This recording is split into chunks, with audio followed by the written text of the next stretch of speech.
Well, hello everyone. I'm Ted Gardner. We're here at the Public Library of Cincinnati and Hamilton County, and we have the honor and the pleasure beyond my description. I'm so thrilled today to have a dear friend here by the name of Mr. Donald Brandt. And Don Brandt, a World War II veteran, naval pilot, highly decorated flyer, and we're very fortunate for that. And we have on our videograph here today Dennis Daly of the History Department of the Public Library, which is one of the great history departments in the country, absolutely non-pareil. And so Don, we have a lot in common, and we get together once a month at least, sometimes more often. And as time goes on, hopefully more and more. Where were you born, Don? Cincinnati, right at Christ Hospital. Okay, and where tell us about your family. Did you have siblings? My mother and father owned a dry cleaning store on top of Sycamore Hill. I'll be done. And born and raised there. And then we moved when I actually was born at Christ, but we were living at Mount Airy at the time. They moved to Mount Airy. Oh, I see. It was a big jump, Mount Sure. Auburn to Mount Airy. Yeah. That was farmland. And One of the 7 hills of Cincinnati. Yeah, that was farmland. Did you have siblings? No, I had a brother who died ahead of my birth. Oh. That's all. I'm an only child. Okay. Well, where did you go to school? Where did you start out? Elementary? Started out Mount Airy School. It was 2 rooms and 4 grades, 2 teachers. Went after the 4th grade, went to College Hill School. Oh, yeah. And then Hughes High School, and then University of Cincinnati. Oh, boy, Hughes High School, that was a cradle of Over 3,000 students in over those days. so many wonderful Yeah. Cincinnatians. Oh, boy. My goodness, I should say. That's great. What were your interests in high school? What did you like to do? Mathematics, and went into engineering. Yeah. And where did you pick up photography as a hobby? Is that later in life? One of the young priests at Little Flower Parish got me interested, and we started taking lessons from a fellow named Kazik Bazovsky up at the old Rookwood Pottery Building. I remember him. And I ended up, I guess, being there over 20 years, and ended up helping him teach. That? Oh, for heaven's sake. Well, that's something else. Yeah, I remember him very well. But we moved to a condo, and there went my dark room. How about that? Okay, so then to UC. UC. What class were you in? What year? Well, I was supposed to graduate I started in 41. I was supposed to graduate in 46, but there was a slight interruption. Yes, I should say. You started right out in engineering, did you? Yeah, right. And I started mechanical, and it's a long story. After the war, a friend of mine named Gus Linder says, "What are you doing in mechanical engineering?" I said, "I don't know." He said, "Oh, you ought to be a civil." So I got in the civil line. Oh, yeah. And that was a really great planning. Sure. Ended up a civil engineer. Well, I should say. 41, you were, let's see, you were born in 23. 23. So I was actually 17 when I started college. right, okay. And so all of a sudden, here comes December the 7th, 1941. December 7th. What do you remember about that? Where's Pearl Harbor? Exactly. I had no idea where Pearl Harbor was. That was the main question in most people's minds. Yeah, but I always wanted to be in the Naval Air Corps. Saw a movie as a youngster, and Robert Taylor was Pensacola. Right. And of course, at that time, I think it required 2 years of college before you could apply. And right after December 7th, they lowered it to 1 year. Mm-hmm. So I enlisted in April and got the final exam in June. Wow. 42. 42. Mm-hmm. And where did they send you the first off? Well, that's a strange thing. There was no room at the inn. So they enrolled us in what they call civilian pilot training, CPT. you guess where I went? Right back to the University of Cincinnati. But we lived in a dorm, and we took ground school in the morning, and right in the engineering building. Right there. And then we flew Piper Cubs from a Watson Airport. It's an industrial subdivision now, right across from the Blue Ash Airport. Oh, yes. They were brothers, Hugh Right. Watson and Parks Watson. Sure. Yeah, that's where we learned how to fly. How about that? Well, that was very exciting. You loved flying right away. You took Oh, to yeah. it right away. Right away. Oh my goodness. Well then, of course, that was in the days, you know, I remember I had a number of friends who went through or started out as naval pilots, got washed out early because the Navy decided they didn't need them. Well, they could wash you out in CPT. That was a good place to weed people out that couldn't guess fly. so, yeah. So it served a purpose, but it took 3 more months of my time. You know, I wanted to be in the Air Corps. But anyway, finally January, first week in January of 43, we were off to pre-flight. And where was that? Iowa City, Iowa. Oh boy. Cold, was it cold? Oh my gosh. But as a result, I learned how to swim. They're after all the athletics and all the activities during the day, they had a sub-swimming class at night, so really learned how to swim. Yeah, and that's where you learned how to That's where I learned to survive. survival too. Yeah. Survival Right. in the water, I should say. Well, and that, of course, that was the home of the University of Iowa, That sure the was. Hawkeyes. What is it, Bunny Bierman or something like that was a coach? Yeah, and the great naval pilot who was shot down, and they named the stadium after him. I can't think of his name. Oh, you mean O'Hare? No, not O'Hare. No, he was an Iowan. Oh golly. Well, anyway, we'll move along. But that, yeah, Iowa City. That was a big pre-flight, wasn't it? 3 months there, and then we went to Pensacola. Then- No, we went to Minneapolis, Minnesota For primary, then to Pensacola. then to Pensacola. Graduated in September of 44. What was your class number down there? There wasn't a class. You didn't have no, class numbers? No, I guess not.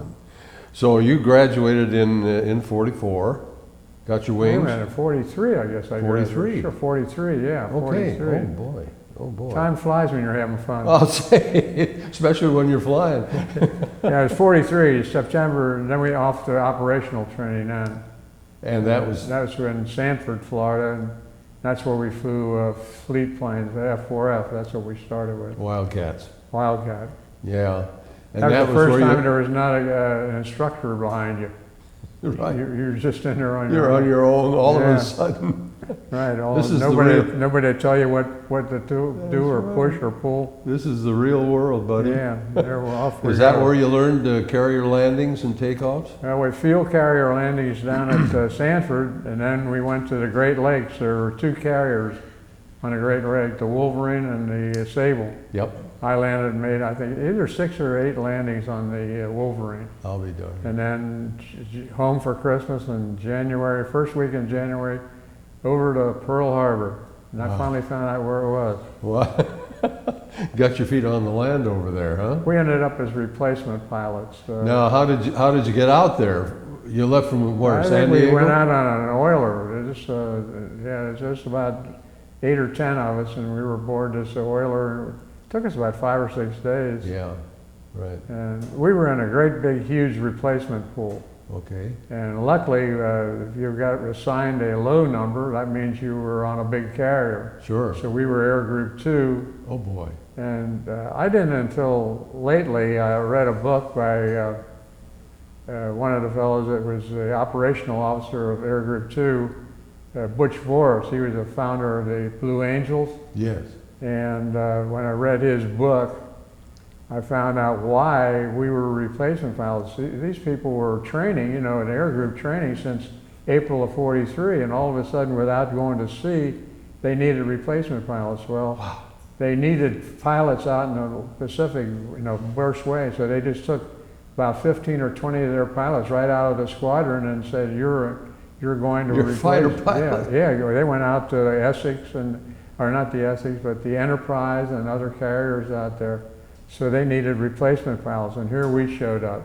We were about as welcome as a plague. I bet. And Well, you know, first of all, we're newcomers. greenhorns. Never flown an F-6F, never even seen one. Wow. They've been training for 9 months together, and their good buddies are all out in the Pacific fighting, and in we come, greenhorn. But it worked out. They kept about 12 out of 18 of us, and we went to sea with them. How about that? Well, now you're talking about a real hot plane. The F-6F. The F-6, yeah. yeah, I should say. Beautiful plane. Boy, heavily armored and well armed. It just was so easy to fly, you know. After the F-4F, anything had been easy, but that was a learning experience. But well, you know, everything was manual in the F-4F. Oh, you my had to goodness. crank the wheels up, you had to crank the you had to push the canopy shut. But everything in the F-6F was hydraulic or a crank or something. Right. Really was a beautiful plane, easy to fly. And gosh, it was a good looking plane. Oh yeah. You know, that Wildcat was stubby and the wings were straight out from the fuselage, but the F-6 had the flow to it. And Beautiful plane, just a beautiful. And what kind of speed did you get on that? We, when you're in combat, you know, Lord knows what you were. We know fuel injection, but we normally flew about 180. You know, we didn't push things. Right. Just right. so we were faster than the rest of the group, so we could scissors over the top of them. You know. Yeah, the thatch weave and all that. Yeah. sort Well, of you thing. did that over the. So they were flying probably 150, 160. We were 180, 190. Oh, I see. So we could go for above them and scissors. How about that? How about that? Well, so here you are, thrust onto this big carrier. In March of '44. And what was your first impression of that carrier? My God, this is big. Yeah, Right. It's huge, Right. and I'll never get over it. But actually, they built 24 of those. I know it. Essex class. What really is amazing is the production ability the United States had during the war, making Liberty ships, making Jeep carriers, making the carriers of the Essex class, which the Hornet was. It's just amazing the industrial ability we have. Right. Now this was, of course, she carried the great name, named after the great earlier carrier, the Hornet. We were CV-12, that was CV-8 that the two Right. little Raiders flew off of. Exactly. Right. And she was eventually sunk in the Battle of Santa Cruz. Santa Cruz, right, 1942.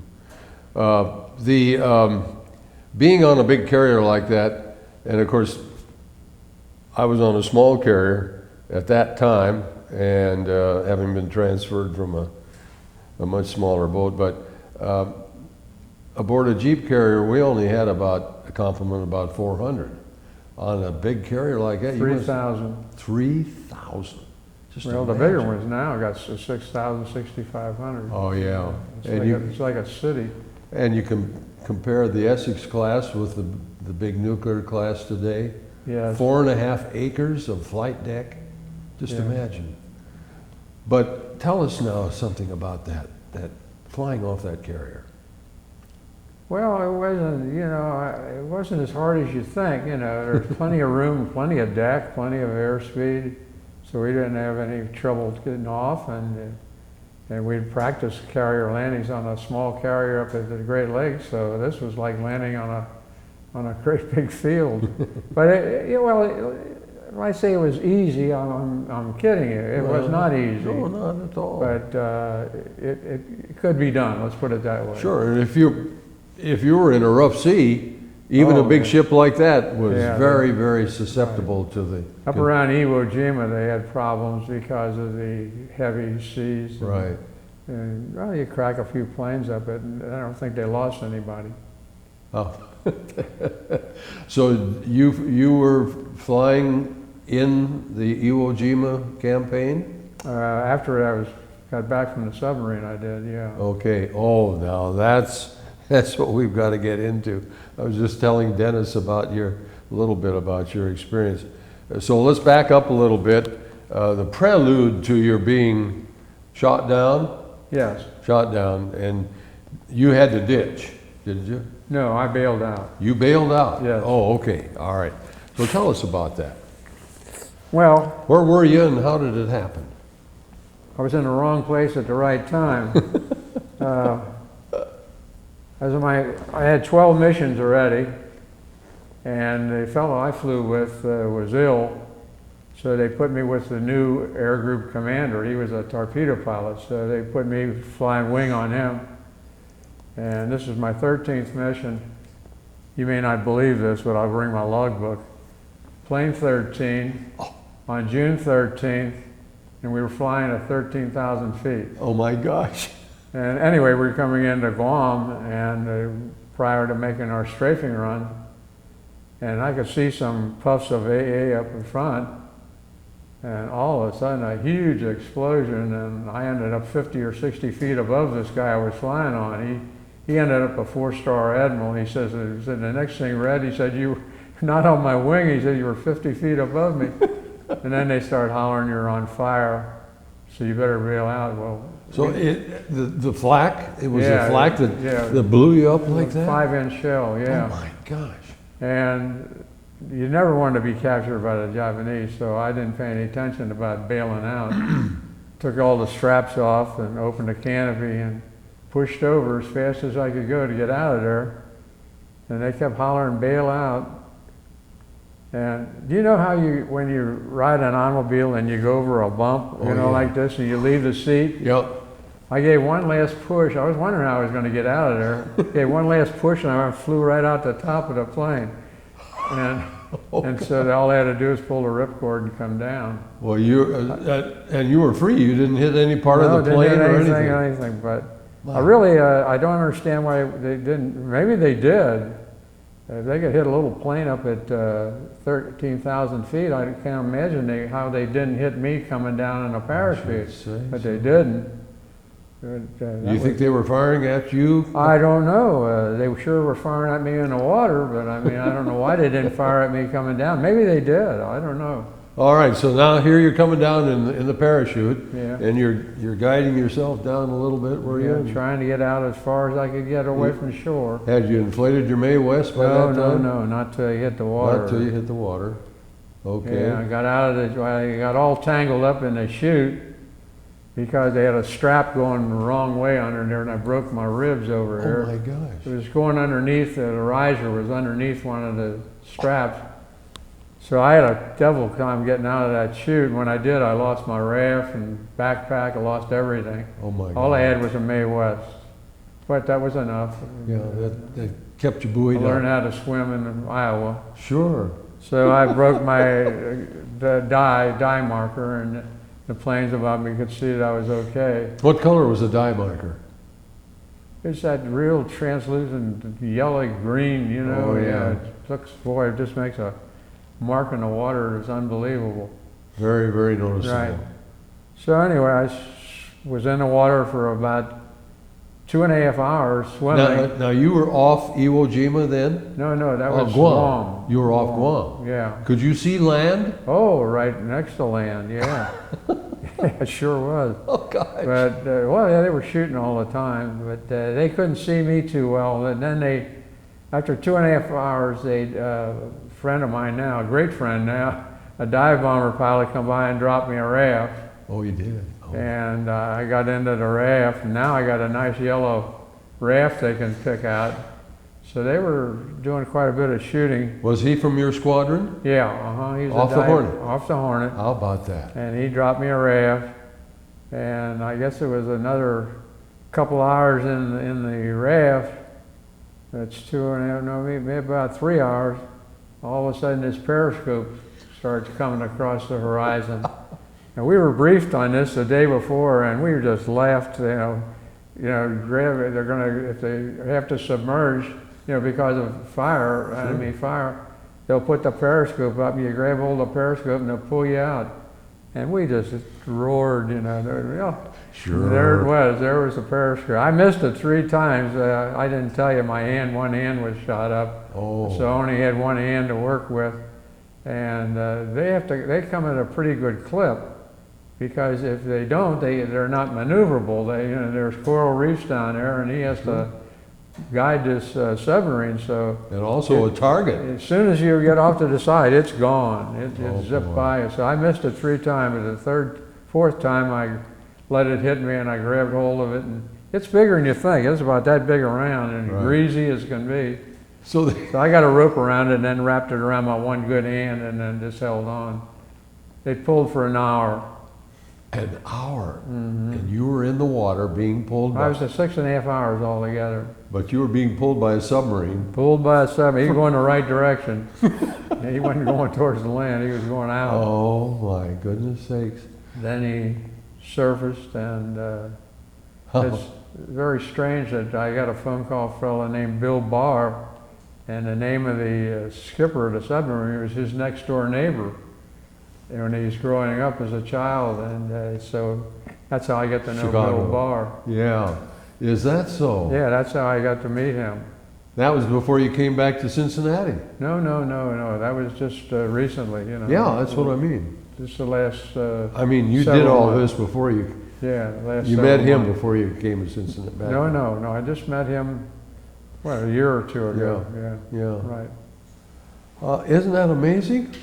So anyway, we stayed on the submarine for a month and doing radio watch duty, and Wow. when we got to the sub base at Majuro, they wanted us to go back to Pearl Harbor, but there were 5 of us aboard. Another guy from my squadron, Right. he and I both elected to go back to the carrier, and that was another experience. If you want to do something like you get on a ship and they're going in the right direction, but all of a sudden they have to transfer you to another ship. Right. You know how they do that, don't you? Firing a line across, You bet. and they put you in a sack and pull you. I kept telling this guy, I said, "You sure we want to go back?" Do we We wanna did go that five times. We did that. And Oh my finally God. got to the 5th time we were aboard the Hornet, and the next morning we were flying again. Oh my goodness sakes. What a deal. What a thing. Well, yeah, I've seen many times transfer of personnel, Well, that's an experience, I'll tell you. and down pilots and so forth and so on. Yes. Yeah, we did a lot of that too. Well, my goodness. So you weren't gone long from your home vessel. Well, we were about 6 weeks before we were, a month on the submarine and then 2 weeks getting back. So Now, we- did the submarine have assigned missions in that? Well, they finished, they're on regular patrol. This is, Yep. lifeguard duty is just an offshoot for them, as they're passing by, they do This this. happened to, Well, they are signed that, Yes. but it's just part of their patrol. of course. So we had to stay out till their patrol was finished. Were you ever, when you were aboard the submarine, did they ever fire at enemy vessels? No, we chased one once, but it didn't get in the right position. Uh-huh. No, Boy. never did.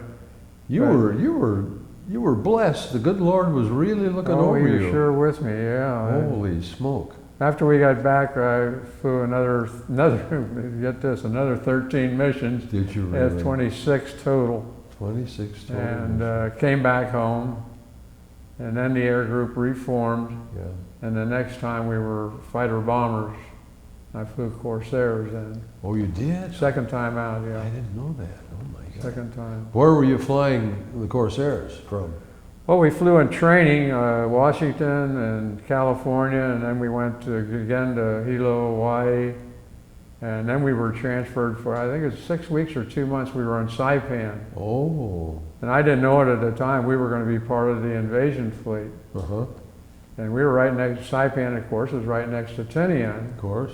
And Tinian's where the 29s were flying from. Right. We used to watch them every night take off, the 29s to go to, Japan. These were the Marianas Islands. Right, and Chain- one of them was the Enola Gay, and while we were Absolutely. there, then the boxcar, and Right. someone said they dropped a firebomb on Japan, and we didn't know what that was. But that was the That's atomic something. bomb, the two, and the war was over. Yeah. We did get to our carrier. We got a Shangri-La the second time out. Oh, Same carrier, Essex class. yes. And we got to Japan, and I marveled that the 29s dropped incendiary bombs. And there were more people killed with the incendiaries than there were with the atomic bomb. Right, And really, it really didn't phase them. Tokyo was leveled. There was just nothing left. right, right. And it didn't. The atomic bombs, we got their attention. That's right. And and of course that's been a controversy ever since. But we're convinced, you and I and millions of I guys, just know. that's what saved so many people. I know the friends of mine. One of them comes to our Friday morning thing. Sullivan. Oh yeah, John. He's a captain of Marines, and he was spent time in Japan. And the things they uncovered, they were ready for our landing. Oh yes. It would have been absolute murder. Oh, absolutely. They were so dedicated to dying for the emperor. Well, they were dedicated when in these islands, when we took the islands, but Right. the homeland, you can imagine what that Yes. would have been. That would have That's been right. terrible on both sides. Going back a little bit and talking about Saipan and Tinian, were you aware of the fact that the Indianapolis, the great cruiser, had delivered the component parts to the... No, we didn't know. You didn't know anything I about didn't know that until I read a book later. Yeah, right. That's the way we all No, were. we didn't. Yeah, We didn't know that they delivered the atomic bomb. right, right. Nor did we know that they were sunk with a torpedo. I know, that all came out later, I know Yeah. it. Well, in combat, Don, tell us about your maneuvering and what kind of armament did you have on that F-6? Well, we had 6 50 caliber machine guns. Our job was to come in and, as I say, fly cover on the air group, the bombers and the torpedo bombers.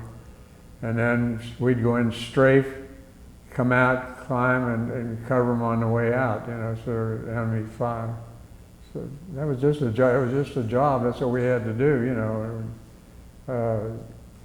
If you had to protect the planes, instead of, you didn't run off and chase some weird zero, and leave all your planes alone. No, So no, there was quite a bit of order to what we did. order Yeah. and teamwork, absolutely. And then we had certain squadron doctrine. You didn't go down and fly down tree level. We had a thing pulling out around 1,000 feet Sure. and come back tomorrow. Don't get down where they can shoot you down with a rifle. No flat hatting. That's right. None of that. It was a very disciplined Yes. group. Oh, That's yeah. where it is Butch Voris, who formed the Blue Angels. That's why he was chosen, because of the discipline in our He had group. that experience, sure. And he was a real disciplinarian. He Yeah. was assigned all the flights, and he was a real big man. A great guy, but I called him every year until he passed away and talked to him about coming to some of our reunions. Yes. And Where did he live? well, he lived in California. California. Yeah. Yeah. Well, so you didn't. Well, I know what. Tell us about your decorations. Now you got numerous decorations. Well, I got 5 air medals and DFC and a Purple Heart. Right. The DFC, for those who don't know, is called the Distinguished Flying Cross. That is, I looked it up, Don, and that is the 8th highest ranked medal. Did you know that? No. You start out with the Congressional Medal of Honor, and then the Navy Cross, and Legion of Merit, and Silver Star, and then the 8th one, 8th most important, is the Distinguished Flying Cross. So you are a true hero, and you really deserve to get that. It's really funny about your irony about 3 submarine passes before you could get them connected to that bloody thing. To what place? Before you could get connected to that bloody submarine, 3 passes before you could Well, 3 make it. passes, yeah. I And then the missed it. greasy, Finally got hold. Oh, he was, the skipper was really ticked off until he found out I only had one hand, and then he was all apology. He Yeah, said, sympathetic. you're lucky you got it the way you did. And you want to know, here's something that's really strange, is they're helping me down to Conning Tower. There's a guy I went to high school with. Yeah, yeah. Hughes High School. Hughes High School. Oh my In God. fact, we ended up great friends, played golf together, but yeah, there he was. Hi Don, hi there Elmer. The skipper says, I don't believe this. And the fellow, the pharmacist mate, they don't have physicians aboard, it sewed me up. Right. We've ended up being good friends and corresponded. And he came here, his granddaughter was going to school here, so we met for lunch. And Oh, so I got to see him. Isn't that great? And Elmer and I, the fellow from the submarine, we went to a reunion, a submarine reunion in Indian National in Indianapolis. And that's why I did a offshoot. Submarines were assigned duty to pick up downed flyers. Right. And the Tang at the truck picked up 26 downed airmen at a truck. Wow. And I saw this fellow walking along, like mine, a Hornet, it had Tang on it. And I said, I see you were on the Tang. He said, yes, I was one of the 9 survivors. And that's when I found out that the Tang, I think it was off Japan, fired a torpedo and it made a 180 degree and came back and sunk its own ship. That's right. Yeah, and there was only, I think 7 or 9 of them were survivors. Just imagine, so many people don't know about that.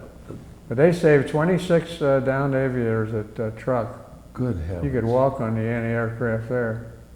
I'll bet. Oh, That was terrible. Yeah, I was not a truck, but now were you in the Great Marianas Turkey Shoot? I was on the submarine when they shot down all the planes. Is yeah. that right? When they shot down, I don't know, 400 or 500 planes, and I was on the submarine. The other guy and I, he was a lieutenant, full lieutenant. He was an instructor, and he and I flew wing on him the rest of the combat. We never were able to get a plane at all. We were just, they were trying to get us flights where we'd go out there, it'd be nothing. The flight after us, they'd shoot them down, and before us, they'd shoot down, but we didn't see a thing. So you were on the sub when The turkey shoot, we were on the submarine. when Admiral Mitcher said, "Turn on the lights." Oh yeah, that was the first Battle of Philippine Sea. Yeah. They said turn the lights on. Yeah. I had some good friends who were lost then. One fella played a clarinet, Jack Vaughn from Texas. He had to ditch his plane. They were running out of fuel all along. Yes. And he had to ditch his plane, and all he had was a Mae West and a whistle and a flashlight. Okay, that's what's on your Mae West. Yep. And here he sees the whole fleet go over the horizon, and he's in the dark, sitting there, at night in the water, and all he's doing is blowing his whistle. And Nobody the could hear cruiser him. came back, Oh. and they were very quiet, and you can hear a pin drop, and they picked him up. That's how he got picked up, blowing the whistle. Isn't that something? Yeah. Now, a lot of people don't know what a Mae West is. You want to describe? Well, it goes And around. why was it called a Mae West? Do you know that one? I think because of May. Yeah. She's a very buxom. Very buxom. Yeah, when you pull the 2 CO2 ripcords, it comes out and Absolutely. yeah, it becomes. But it also has a thing that you can blow it up if you have to. Right. If it loses air. Right. But that's a lifesaver. But his blowing the whistle and that Saved cruiser, his life. that cruiser turned about and came and got him. The cruiser came over and picked him up. They were picking guys, and the next day they were out there picking up people too. Yeah. But We picked up a number of people out there.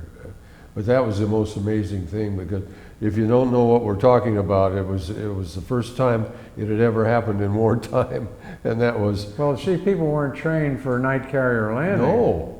And they The were second, running. Second time out, we had to make a night carrier landings, and so you were trained to do it. Yeah.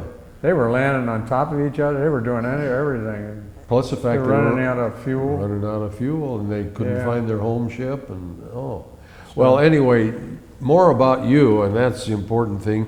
So you got the DFC, you got 5 air medals, the Purple Heart, and of course you got the Victory Medal and Bunch of stars in all the South the Pacific. bronze battle stars and so forth. Mhm. So then after, let's see, where are we now? After Iwo Jima, we're in 45. Were you in Okinawa? Were you in the Okinawa campaign? No, we were on, that was just before we got to Saipan. Oh, I see. We were stationed on Saipan. Okay, That was just being mopped up when we were there. right. And so then how did you get into Japan? We boarded the Shangri-La, that was our carrier. Okay. We were supposed to be an invasion fleet. Right. And then we finally got into Japan, and it was really an experience. Tell us some more see the about it. rubble. Tell us more about that. Well, it's just, we got to several towns there, and the people were very docile. I mean, this is only 2-3 weeks after the armistice was signed, and some of the big, they looked like they were Marines or something. They were sort of, I wouldn't want to tangle with them. Yeah. But the people themselves were very docile. Isn't that something? Yeah, I don't know. I've heard that before. Yeah, they very gracious, really. I mean, Yes. but we didn't get to. I only got ashore twice, and that was enough. Bought a sword, Samurai bought a sword. Japanese sword, Right, some sure. souvenirs and things. And Sure. But Yeah. you didn't see Hiroshima or Nagasaki after the no, bombs? we never. I had friends that did, Yeah. and amazing or not, they walked around in that rubble, and Can you he imagine that? really, we're supposed to do this and this, and I guess no one really realized. The deadliness of Yeah. that nuclear. After I graduated and took several jobs in civil engineering, I ended up working at the Fernald nuclear Oh, plant you did? for 3 years while they were building it. And of course, we all know what happened to that, I know they had some problems with radiation. Yes, I should say. But Lord knows what that was with the radiation from 2 bombs. I should say. Okay, so now you got ashore in Japan a couple of times, as you say. Then what happened after that? What were your orders? Came back with the it Shangri-La Shangri-La? all the way back home. Flew our planes off. There were the F-4U-4s, flew them off. All right, Corsair. And that was the last Navy flight I made. And Was that coming into San Diego? yeah, San Francisco. San Francisco. And then I just came home and was discharged. That was Oh, it. That was the end. I went back to school. How about that? Yeah. And no more Navy flying. No more. Well, I stayed in the reserves in Columbus, Ohio for about 2 years. Okay. And it was a funny thing. They asked me, as I was being discharged, they saw I had a Purple Heart, and they said, anything wrong? I said, no, I just shot my hand up. He said, any problems with it? I said, I just don't have any feeling in it, and it must have got the nerves. Oh, he said, we'll put you down for a 10% disability. I said, well, it's not disability. Everything's all right. He said, no, we'll do that. So I got about 6 months later, I got a communique from the government that we can find no record of you ever being wounded. So I said, well, maybe you better try to look at the submarine Stingray and see what their records show. So the next thing comes by, we examined your records and we now give you 20% disability. Bingo. That was it. Okay, well, whatever you say. Okay, sure. We'll take it. Well, that's great. Now, okay, so you came back to Cincinnati. Now, you hadn't been married yet. No. You met your wife after the war After the war, here in Cincinnati. in Cincinnati, yeah. How about that? Nice Santa Ursula girl. How about that? Oh, I gosh. was married in December of 46 on my birthday. I've never forgotten the anniversary. One way or other, you'll remember one or the other on that date, huh? Yeah, we'll be married 61 years this year. That's just wonderful. That's so. Two children, one a Navy dentist. My son was in the Navy or as a dentist. Really? My daughter's a nurse.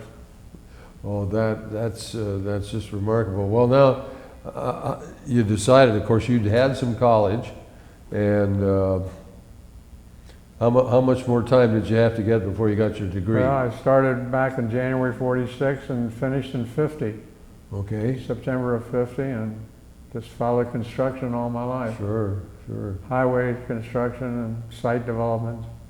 Yeah, you worked for the Ruble Company for many years. Many years, and then went into business for myself. How about that? And well, that's interesting. I didn't realize that you'd done developing. Oh yeah, yeah. After working for Ruble for almost 25, 30 years, I went into business with my brother-in-law, building homes and developing land out there in Anderson. How about that? Very interesting. I should say. Well, we have a little more time, and I'd like to have you reflect back. You've told us some great stories about your sea duty and your flying and everything. Is there I'll tell you something I forgot to tell you. Good. When I told you that when we arrived as replacement pilots, okay, and some of our fellows were sent out to fly with other groups. Right. Well, several of the fellows were on the Enterprise, and that's where Butch O'Hare Airport was named after, first Congressional Medal of Honor winner in World War II, a pilot, that is, a Navy pilot. And this fellow named Andy Scon from Minnesota was flying wing on him. They were that was the first time they were trying to intercept the Jap planes, the Bettys coming over at night bombing. So they sent the group up as a night fighter pilot, and they weren't trained that way. Oh. So that was they'd latch on to a torpedo plane, and which had radar, and it really didn't work out. And they still think that Butch O'Hare was shot down by one of our own planes, and he was lost at sea at the same time. So I thought that'd be a little interesting. I should say so. Yeah, that's. Fell in our squadron, came back to our squadron, was flying wing on him that night. Well, I can remember, the publicity about Butch O'Hare, and of course he was so famous, a wonderful daredevil, daring do sort of a guy. Well, aboard the submarine for a flyer, that must have been something else.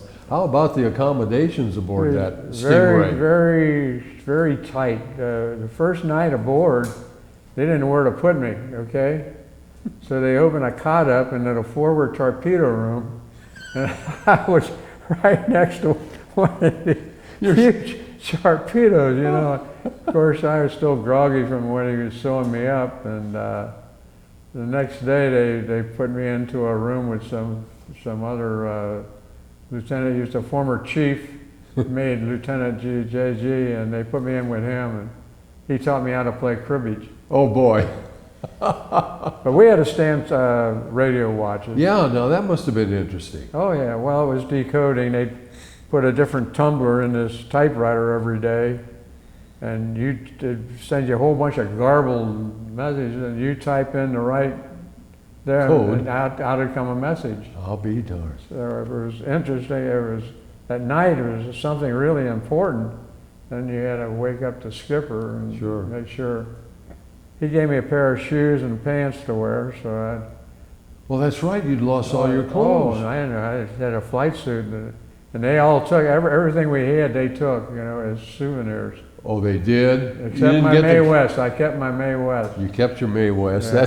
That's good. But they sneaked all the other stuff away from you. Yeah, my .45 and your boots and your everything I had was gone. For heaven's sake. Boy, I'll tell you can't trust these sailors. They took that .45. I couldn't kill anything with it anyway, so it's... Okay. Had you ever shot your .45? Yeah, on the way over, we tried target practice. I couldn't hit the side of a barn with it. Luckily, then they gave us a .38. Oh, I'll be darned. Flying that F4U, that Corsair, was that a lot different from the F6? Yeah, it was very much different. Tell us about the difference there. What? Well, it What was was stalled different, it was handled different, it was a much faster plane. It was just That was a you had to powerful. be on the ball all the time with it because it was a beautiful, beautiful airplane. Yeah, Or the inverted new one, the gull wing. F4U4 with the four-bladed prop. It was a gorgeous, gorgeous plane. Just great. and long nacelle. I mean, It was harder to land aboard because of the long nose and yeah, you had to land in a turn all the time. sure. So you can see. Yeah, well, yeah, you'd come in and land in a turn, you'd cut you, and then you'd come in and land. You and Pappy Boynton. That was a plane. Oh yeah, the black sheep. they were beautiful planes. Oh, yeah. They were much faster, Yeah, much faster. very powerful plane, Powerful wasn't plane. it? That was a Vought built plane, Yeah, wasn't it? 2800 Yeah. or 2800. How about Pratt and Whitney engine. right? Air cooled engine. Right. And that, what kind of armament did that have? Same thing. We had rockets this time. Wing plus rockets. We had 4 rockets under each wing, and then Yep. 6 50s. Right. Right. Yeah.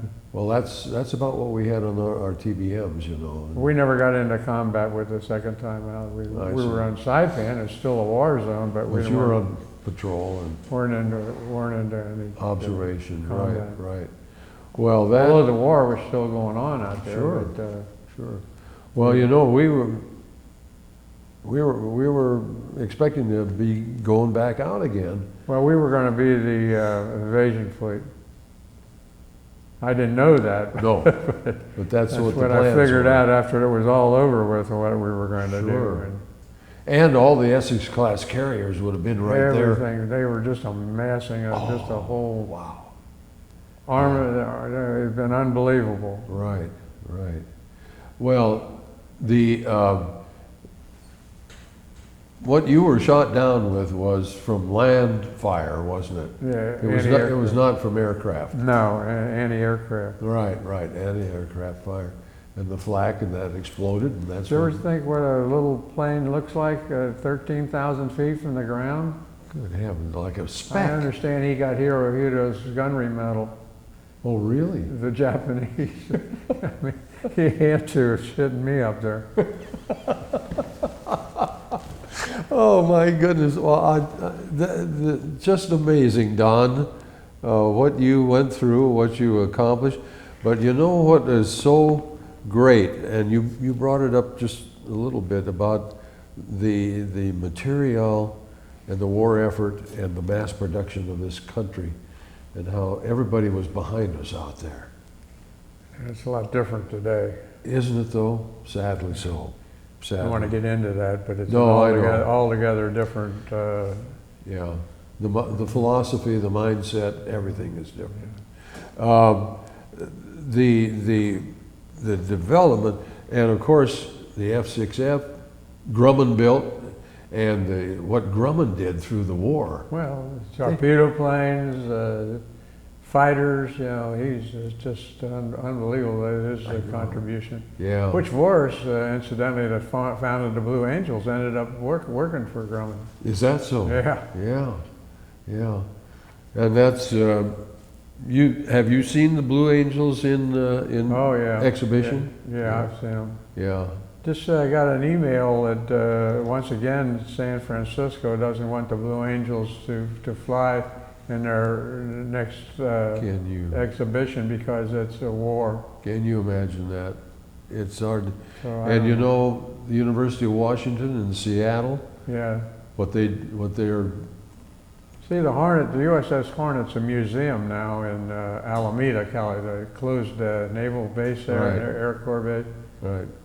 And really, at one time, they wanted to put the Iowa Yes. and the Hornet over at Fisherman's Wharf. Yeah. And they turned it down. They And- said that's too much. That's all war. I know. Yeah, the mindset is it just altogether different. it's hard to imagine. It really is.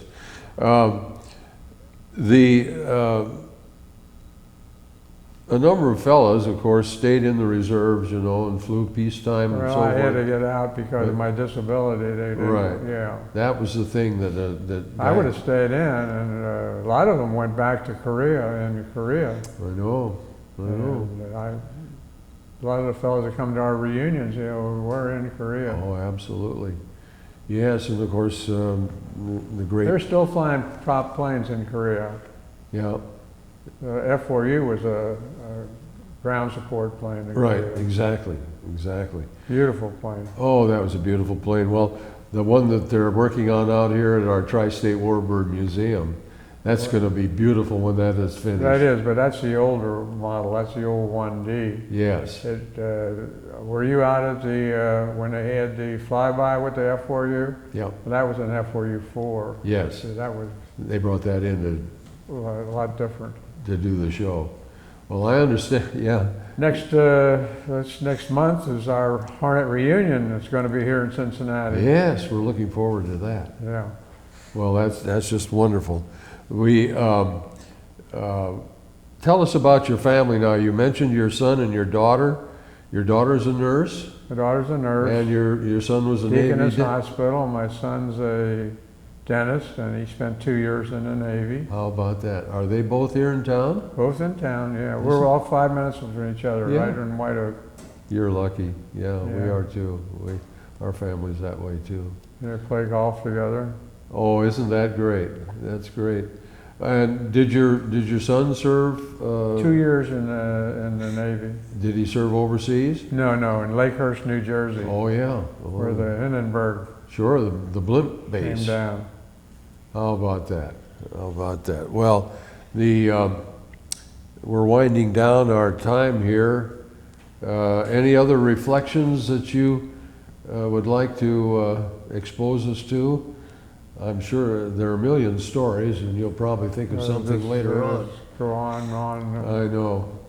Personnel, friends that you made, fellow flyers. You've talked about some of them. Well, that's a strange thing you brought that up. Second time out, I really roomed with a fellow from Portland, Oregon. My town. And I mentioned one time, I said, why don't we get some of our friends to go down and do, something like that. And he says, Red, he said, I want to tell you something.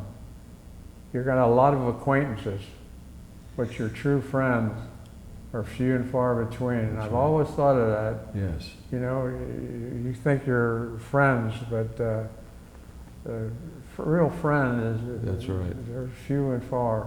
Well, and I can remember in my basic training way back, right after Pearl Harbor, one of the first things I learned was you're not going to make close friends here. Don't get emotionally involved because the chance of losing them is very high. Well, see, that's what happened in training at Pensacola. Several of us, I told you, we're in that CPT training here. Yes. And one of the fellows who were our group, he got his tail cut off down there, and it was crashed and was killed. And my other friend had to bring him home, so we were separated. Oh. So all the close acquaintances I had from the CPT class were broke up by an air crash out there. Oh, I know it. Well, this is what you're telling us, Don, is so important. And you say Rab, is that your nickname? Red, yeah. Oh, Red, Yeah. Red. That was years ago before it got gray. But it's important for your family and your friends who will see this DVD of you understand some of the mindset and some of the philosophy and some of the mental calisthenics that we had to go through, that you had to go through. The pressure you were under and all that sort of thing. You forget one thing, we were 17, 18, 19 years old too. That made a big difference. Oh yes. We were very resilient, weren't we? Yeah. But, and we were also, people will say, weren't you scared to death and everything? Well, you were doing duty. You were well trained for it. The guy in front of you did it while you did it. Absolutely. Absolutely.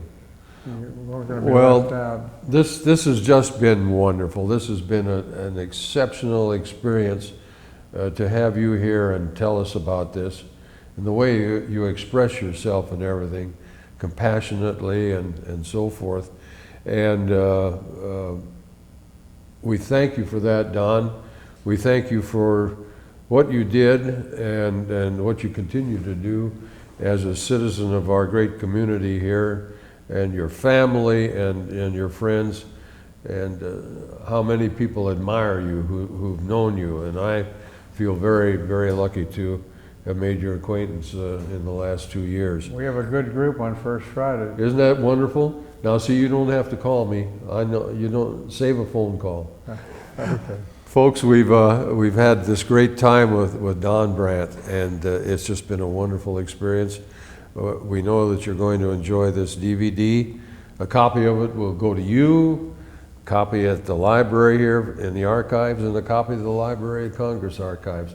So your history, buddy, and anybody can look you up sometime and say, boy, I wish I'd known that man. Thank you very much. Thank you, Ted. Okay.